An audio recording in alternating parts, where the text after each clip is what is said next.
아름다운 찬양 감사드립니다. 많이 추우시죠? 이 추운 날 우리 모두에게 아기로 오신 주 예수 그리스도의 평화가 여러분들 한 분 한 분 위에 그리고 여러분들의 가정 위에 함께 하시기를 바라겠습니다. 평상시 같으면 지금 이 시간은 교회를 청소하고 있는 그 시간입니다. 매주 교인들과 같이 예배당을 청소하니까 여러분들이 예배당 그리고 본당 곳곳을 보시면 아시겠지만 아주 깨끗합니다. 매주 토요일마다 예배당을 같이 청소하면서 같이 친교를 나누고 있는데요. 이제는 이것이 예배의 일부와 같이 그렇게 느껴집니다.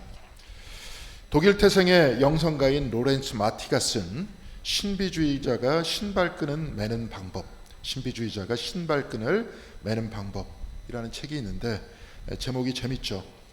신비가나 영성가들은 신발을 어떻게 매는가 이런 말과 같은데요. 무슨 방법이 있겠습니까? 똑같이 매죠. 그런데 신발끈을 매는 단순한 일상 안에서도 배움과 깨달음이 있다 이 말입니다. 이 책에서는 니콜라스 부어스에 사는 슈멜케라는 한 유대인 랍비의 가르침을 소개하고 있습니다. 랍비 슈멜케에게 제자가 찾아와서 어떻게 해야 하나님을 가장 잘 섬길 수 있겠습니까? 이렇게 물었습니다. 그러자 랍비는 여인숙을 운영하고 있는 아브라함 하임이라는 또 다른 랍비에게로 그 제자를 보냅니다. 제자는 그 여인숙의 방 하나를 잡고 여러 주일 동안 머물렀습니다. 그리고 이 거룩한 스승의 비밀이 무엇인지 그 흔적이라도 잡아보려고 온갖 노력을 다했습니다. 그렇지만 아무리 찾으려고 해도 어떤 특별한 것을 찾을 수 없었습니다. 그가 본 것은 어떤 특출난 랍비가 아니고 너무나도 평범한 사람이고 그런 여인숙에서 언제나 일어나는 너무나도 평범한 일을 한 가지씩 처리할 뿐이었습니다. 이때 마침내 제자는 그 궁금증을 견디지 못하고 아브라함 랍비에게 도대체 스승님은 온종일 무슨 일을 그렇게 하시냐 이렇게 물었습니다. 이때 스승은 이렇게 대답했습니다. 나에게 가장 중요한 과제는 식기들을 항상 깨끗하게 닦는 거라네. 나는 접시나 물전이 지저분하게 남지 않도록 보살피지. 그리고 냄비와 프라이팬도 잘 닦아서 녹이 슬지 않도록 한다네. 그게 다입니까? 제자는 놀라면서 물었습니다. 그렇다네. 그게 전부야. 이에 제자는 실망을 금치 못하면서 다시 자기 스승에게로 돌아갔습니다. 그리고 자신이 겪었던 일을 자세히 이야기해 줬습니다. 그러자 그의 스승은 그를 향해서 말했습니다. 이젠 자네가 알아야 할 것을 모두 다 알았구만. 이 이야기를 설명하면서 로렌츠 마티는 무엇인가 영적인 것은 어떤 특별한 어떤 것이 아니고 일상생활과 동떨어져 있다라고 생각하는 것 그 자체가 잘못된 것이다 이렇게 말하고 있습니다. 영성가라고 해서 하늘을 붕붕 날아다닌다거나 무리를 걷는다거나 내가 갖지 않은 어떤 신비한 능력이 있어서 내 눈과 마음을 혹하게 한다던가 이런 생각들이 잘못됐다는 겁니다. 아브라함 랍비를 찾아간 제자는 성경의 어떤 특이한 말씀을 배우고 몰랐던 것을 배우려고 찾아갔을 겁니다. 이것도 대단히 중요한 것입니다. 그런데 아브라함 랍비는 이런 신앙을 넘어서 일상의 삶이 그대로 말씀으로 이어져 가고 있었습니다.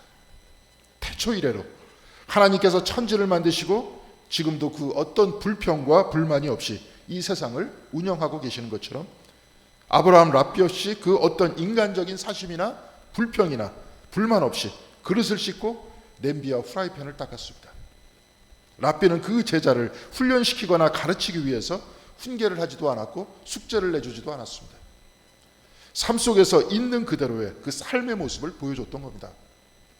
성경의 말씀이 삶과 그 어떤 갈등을 일으키지 않고 일상이 되었던 그 랍비는 진정한 신앙인이었고 스승이었던 겁니다. 여인숙 주인인 아브라함 랍비는 말로써 아무것도 가르치지 않았는데 로렌츠 마티에 의하면 그 사람 자신이 하나의 가르침이 됐다고 말하고 있습니다. 해야 할 일들을 아무 말 없이 조용하고 단순하게 해나가는 그 일상에 그 수행자들 앞에서 로렌츠 마티는 그저 허리를 굽혀 예를 다할 뿐이다 이렇게 말했습니다. 교회 일도 그렇고 일상의 일도 마찬가지입니다. 해야 할 일들을 말없이 조용하게 하는 것 바로 이것이 성경의 말씀을 삶으로 실천하는 것 아닙니까? 예를 들어서 매주 정기적으로 나와서 청소를 하는 분들이 내가 왜 일을 해야 하지? 남들은 왜 안 하고 무임승차하는데 왜 우리만 꼭 이런 일을 해야 하나, 이런 생각이 끼어들기 시작하면 더 이상 봉사하지 못합니다. 아브라함 랍비가 불평과 불만 없이 조용하고 단순하게 식기들을 깨끗하게 닦고 지저분하지 않게 보살피면서 냄비와 프라이팬을 닦는 것은 마치 본당에 올라가서 바닥을 닦고 의자를 깨끗하게 닦는 것, 주방에서 설거지를 하는 것과 같습니다. 저는 토요일에 그 봉사의 시간 동안 여태껏 단 한 번도 불평과 불만을 들어본 일이 없습니다. 참여하여 봉사하는 분들은 마치 그릇을 말없이 닦는 아브라함 랍비와도 같았습니다. 누군가 이것이 진정한 영성생활인가 이렇게 묻는다면 그분들은 이렇게 대답할 것입니다. 나에게 중요한 과제는 본당을 깨끗하게 하는 것이고 계단을 청소하는 것이고 교회의 의자와 공가몰의 바닥과 책상을 닦는 것이다. 사랑은 모든 것을 견디어내고 모든 것을 참아낸다는 말씀처럼 다른 생각이 끼어들 틈 없이 조용하게 그리고 단순하게 일을 해나가는 이 모습이 영적인 모습이라는 겁니다. 특별히 감사하기는 신건웅 권사님께서 매주 금요일 교회 화장실을 청소해 주십니다. 역시 권사님께서도 화장실 변기와 바닥을 말없이 닦아주십니다. 교회의 모든 일도 마찬가지입니다. 속회의 인도자라면 또한 속장이라면 말씀을 보내고 인원 체크하고 기도 제목을 나누는 것, 교사나 성가대라면 각자의 역할을 조용하고 단순하게 해나가는 것, 바로 이런 모든 것들이 다 영성생활입니다. 그러니까 영성생활이란 성경의 말씀이 온전히 내 삶이 되는 겁니다. 말씀과 삶 사이에 간격이 좁으면 좁을수록 아예 아브라함 랍비와 같이 삶 자체가 말씀이 된다면 바로 그야말로 온전한 신앙인이 되는 것 아니겠습니까? 요한복음 1장 14절에는 말씀이 육신이 되어 우리 가운데 거하시매 우리가 그의 영광을 보니 아버지의 독생자의 영광이요 은혜와 진리가 충만하더라, 이렇게 되어 있습니다. 하나님의 말씀이 육신이 됐다. 성경의 말씀이 육신이 됐다, 이 말입니다. 그래서 예수의 삶 그 자체가 모두 다 말씀이고 가르침이 아닙니까? 예수께서 세례를 받으시는 것도 광야로 들어가시는 것도 한 마을로 들어가시고 그 마을에서 나오는 것도 십자가를 지시는 것도 다 말없는 가르침인 겁니다. 그래서 이 책 신비주의자가 신발끈은 묶는 방법이라는 그 재미있는 이름이 이해가 가는 것 같습니다. 똑같은 신발끈을 묶지만 이 세상의 온갖 근심거리와 불평과 불만을 가지고 신발끈을 묶는 것과 그냥 단순한 마음으로 신발끈을 묶고 하루를 충만하게 시작하는 그 삶은 천지 차이가 있다는 겁니다. 오늘은 우리 주님의 탄생일을 축하하기 위해서 이 자리에 모였습니다. 제가 미국에 있을 때 한 카드에서는 미국의 시인이자 기독교인인 헬렌 스타이너 라이스의 시가 적혀 있었습니다. Peace on earth will come to stay when we live Christmas every day. 우리가 매일 성탄의 삶을 살 때 이 땅에 평화가 임할 것입니다. 매일 크리스마스의 삶을 산다는 것이 어떤 것이겠습니까? 제가 대학을 다닐 때 주로 갔던 곳은 종로서적이었는데 지금은 없어진 추억의 책방이죠. 종로서적 바로 앞 지하도는 종강역과 연결되어 있었는데 그곳에 항상 구걸하던 분이 계셨습니다. 마치 절을 하듯이 엎드려 있었고 손만 벌리고 있었는데요. 크리스마스 이브에 종로서적을 가기 위해서 지하철 계단을 오를 때 저는 깜짝 놀랐습니다. 평상시 그 거리 내 손에는 동전 몇 개만 있었는데 그날은 그의 손이 보이지 않을 정도로 지폐가 가득 차 있었습니다. 적어도 그날은, 적어도 크리스마스에는 믿는 사람이건 그렇지 않는 사람이건 주님을 보고 조금이라도 닮으려고 그러는 것 아닙니까? 말씀이 육신이 되고 말씀이 일상이 되는 것이 신앙인의 생활이라면 크리스마스에는 적어도 그 하루만큼은 많은 사람들이 말씀대로 살려고 하는 바로 그 모습을 보였던 겁니다. 바로 이것이 크리스마스의 정신입니다. 오늘 우리가 읽은 성경 본문의 말씀 누가복음에서는 하나님의 말씀이 육신이 되신 예수 그리스도가 어떻게 오셨는지 보여주고 있는데요. 예수께서 경험하신 이 세상의 첫날은 그렇게 유쾌하지 않았습니다. 누가복음 2장 1절에 의하면 가의사 아우구스도가 영을 내려서 천하로 다 호적하라고 했습니다. 이에 사람들은 각자 자기 고향으로 돌아가서 호구조사에 임했는데 4절에서 5절을 보니까 요셉도 다윗의 집 족속이므로 갈릴리 나사렛 동네에서 유대를 향하여 베들레헴이라고 하는 다윗의 동네로 그 약혼한 마리아와 함께 호적하러 올라가니 마리아가 이미 잉태하였더라, 이렇게 기록되어 있습니다. 잉태한 여인도 예외 없이 다 호구조사에 참여하라는 이 강제와 폭력적인 상황에서 마리아는 애석하게도 여관이 아니라 마구간에서 출산을 해야 했습니다. 과거 유대인의 과옥 구조는 1층에는 마구간이나 외양간이었고 2층은 사람이 사는 곳이었습니다. 그러니까 위층이 아닌 밑에 층에서 사람이 사는 곳이 아니라 짐승이 사는 곳에서 마리아는 출산을 해야 했고 예수께서는 바로 그곳이 첫 삶의 시작이었던 겁니다. 방이 없는데도 불구하고 여관집 주인은 마리아와 요셉을 손님으로 받았습니다. 그리고 자신들이 살고 있는 그 방을 내준 것이 아니라 마구간을 내줬습니다. 호구조사를 하는 대목이라 방이 없음에도 불구하고 한 명이라도 더 받으려고 했던 겁니다. 또한 여관에 있는 그 사람들 중 그 누구도 자기들의 공간을 마리아와 요셉에게 내주지 않았습니다. 그런데 바로 그곳에 예수께서 나셨다고 오늘 본문은 전하고 있습니다. 정리해보면 예수께서는 로마의 학정 밑에서 자유가 없는 식민지의 한 사람으로 태어났습니다. 그리고 예수께서는 사람들로부터 배려를 받지 못하는 곳에서 태어났습니다. 천하로 다 호적하라는 황제의 폭력적인 명령과 사람들의 이기심이 팽배해 있는 그곳에 아기가 태어났습니다.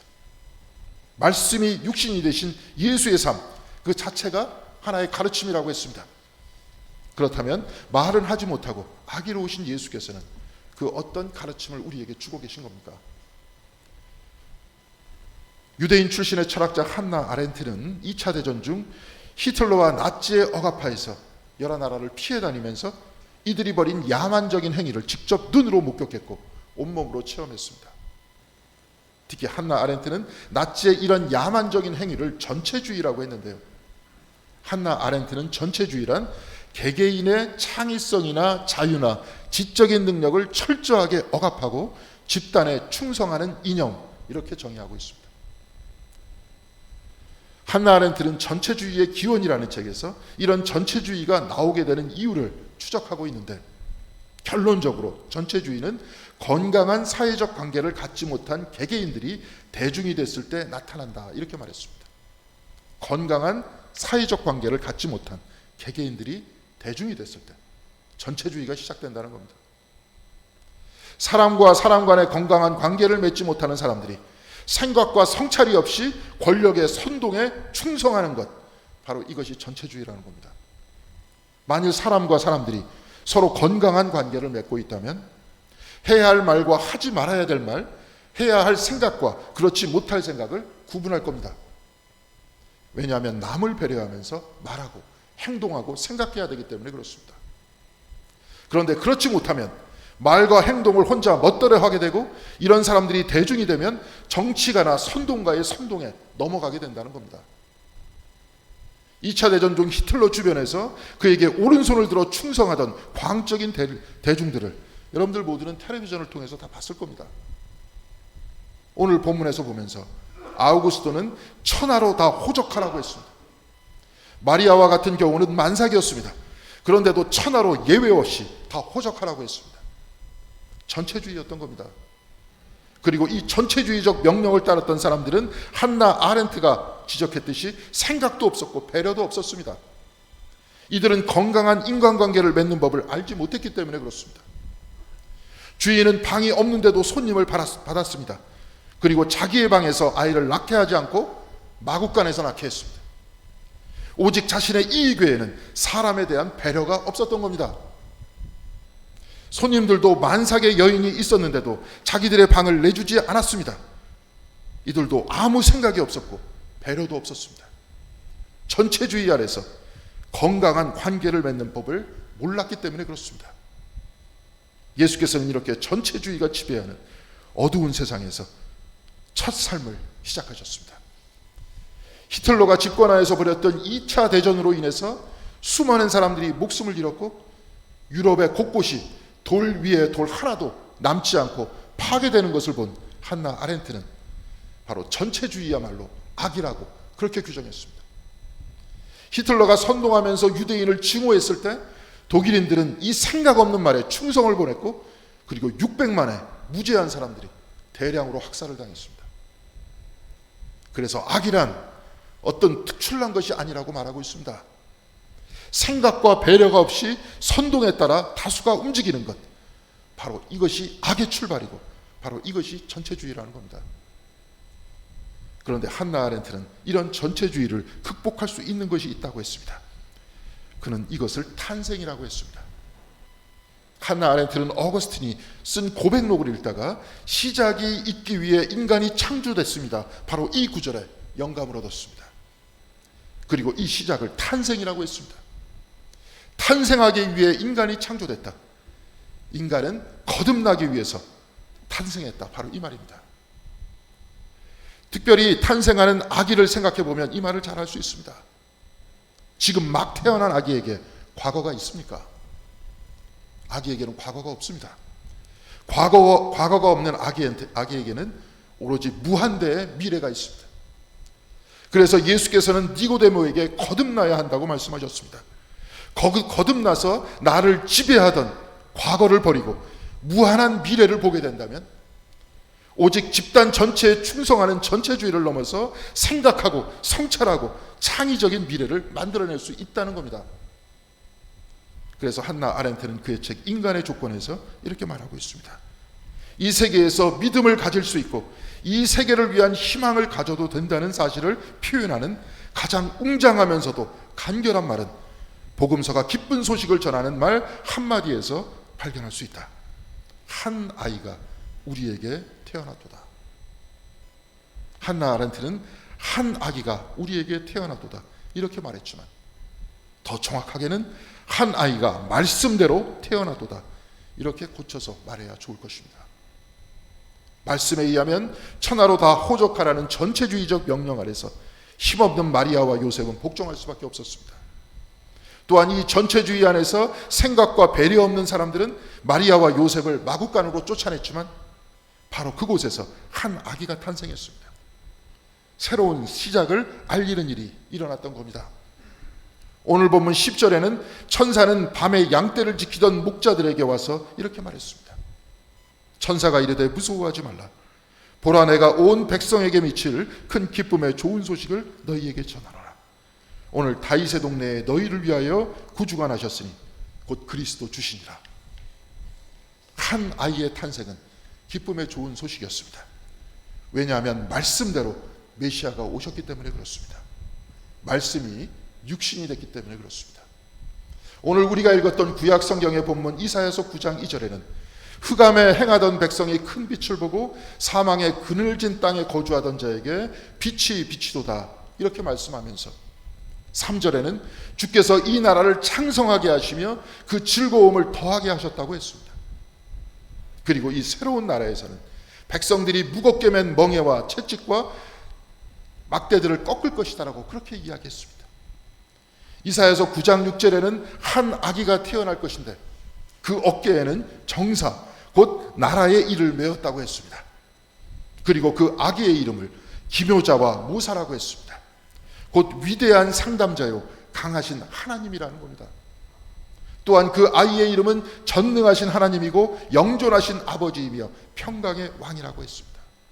하나님이 오신 것입니다. 바로 이 예언이 성취되어 한 아기로 오셨습니다. 그리고 7절에는 바로 이 아기가 평강으로 곧 평화로 나라를 세우고 정의와 공의로 그 나라를 다스릴 것이라고 했습니다. 이 민족이 지배하는 흑암과 같은 억압과 전체주의의 치하에서 메시아를 기다리는 사람들은 이 예언을 속삭이며 입에서 입으로 전하고 있었지만 오늘 천사는 바로 이 예언이 성취됐다고 했습니다. 한 아기가 태어났다고 했습니다.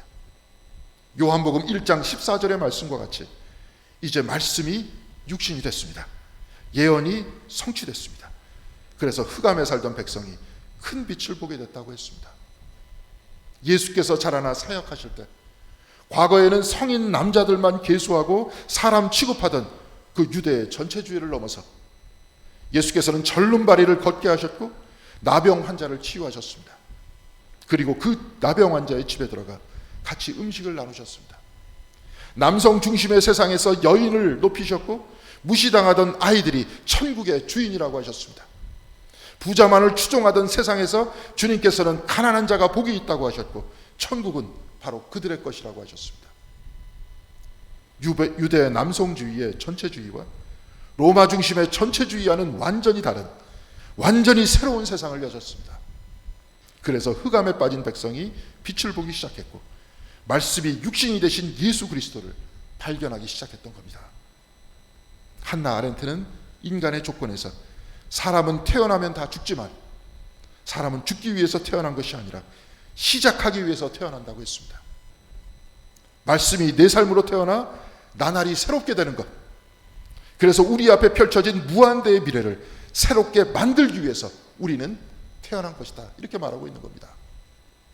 이렇게 교회에 모여서 서로를 배려하고 서로에 대해서 생각하고 성찰하면서 봉사하고 직분을 다하는 것, 바로 이 삶이 성육신 대신 예수의 삶이고 성탄의 삶이 되는 것 아닙니까? 랍비 아브라함은 깨끗하게 접시를 닦고 후라이팬을 닦았습니다. 그리고 그 안에 모든 교훈이 다 들어있다고 했습니다.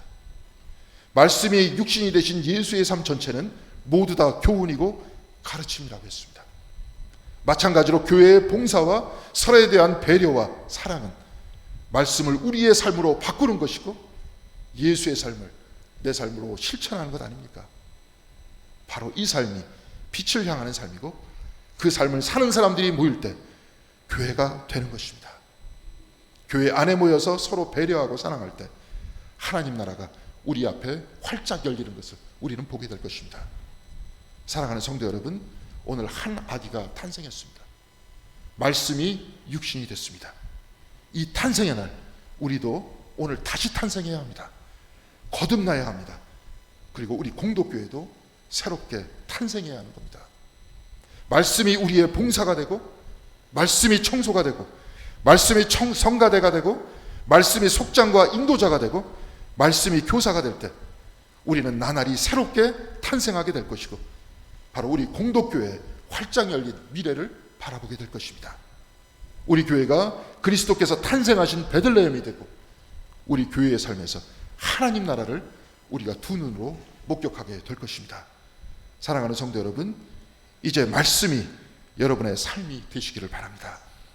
그리고 여러분의 마음이 구유가 되고 여러분의 삶이 작은 예수가 되어서 우리 공동교회에 하나님 나라가 탄생하고 우리 공동교회가 세상 속에서 하나님 나라가 되시기를 주님의 이름으로 간절히 기원드리겠습니다.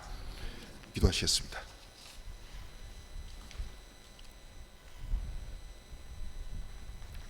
이 추운 날 우리 모두에게 성탄의 날을 허락하여 주신 은혜 감사드립니다. 주여, 이제 우리의 마음속에 이곳 공동교회에 탄생하여 주시옵소서. 이제 우리는 과거를 잊고 이제 새롭게 열리는 미래를 바라볼 수 있도록 주께서 인도하여 주시옵소서. 이 안에서 서로 사랑하고 서로 배려하게 하여 주시옵시고 이제 서로 협력하게 하여 주시옵소서. 그리하여서 과거 우리가 가졌던 그 인간의 삶을 넘어서 이제 이곳에서 하나님 나라가 열릴 수 있도록 인도하여 주시옵시며 이제 예수 그리스도의 성탄일을 매일 매주마다 우리가 경험할 수 있도록 도와주셔서 이곳이 진정으로 평화의 나라, 하나님 나라가 되는 놀라운 역사가 이루어지게 하여 주시옵소서. 우리 각자의 삶을 주님께서 보호하여 주시고 붙들어 주시옵소서. 우리의 삶에서 탄생하여 주시옵시고 우리의 삶이 나날이 새롭게 시작할 수 있도록 도와주시옵소서. 그래서 우리가 나날이 탄생하게 하여 주시옵시고 진정으로 우리가 우리에게 열려진 그 미래를 바라보면서 그 수없이 많은 가능성들을 보면서 우리가 하나님 안에서 새롭게 생각하고 새롭게 배려하는 우리의 삶이 될 수 있도록 주께서 함께하여 주시옵소서. 이 모든 말씀 우리 주 예수 그리스도의 이름으로 기도드렸습니다. 아멘.